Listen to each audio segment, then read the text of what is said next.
everyone! Today I'm going to be talking about the different black brush markers you can use for lettering. So I'm going to show you some small and large brush markers and let you know which ones I think are good for when you're beginning your lettering journey. The first marker I'm going to talk about today is a Tumble Fudenosuke hard tip. There is a hard and soft tip version of these markers, and one way to know is by looking at the letters on the marker itself to know if it's a hard or soft, or by trying to remember that the hard tip is the blue barrel and the soft tip is the black barrel.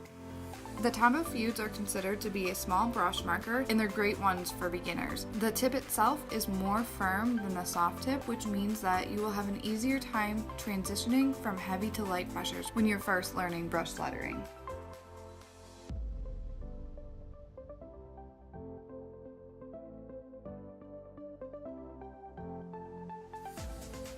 The next marker I'm going to show you is the soft tip. So just like the hard tip, this is also a good marker for beginners to learn and practice with, but this one is a little bit more flexible, which means it can be a little harder to control when you're just starting out, but because it is a small brush marker, it's still easier to learn how to do the thick and thin strokes than when you're practicing with a large brush marker.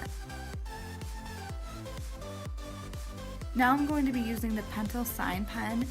I really like them because I feel like they're in the middle of the Tumble Fude hard and soft tip. So they're a little bit more flexible than the hard, but they're easier to control than the soft tip. They're about the same size as both of the Tumble Fudes, but I just really like the feel of this one over the other two.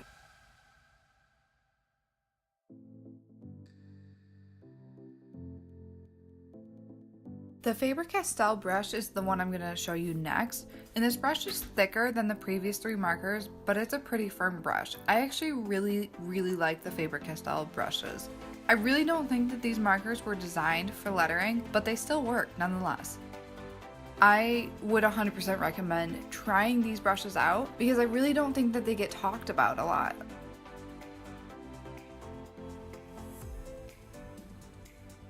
Next is the Crayola Supertips. These markers are good for beginners simply because they're an inexpensive introductory to brush lettering. They're not designed for lettering, so they're not going to hold their shape for very long, but they also won't fray if you use them on copy paper, which is also a bonus. And it's not like they lose their shape super quickly, but I just wanted you to know that eventually they might, and you might not be getting the thin upstrokes that you were hoping for. But even so, if they lose their shape, you can just color with them.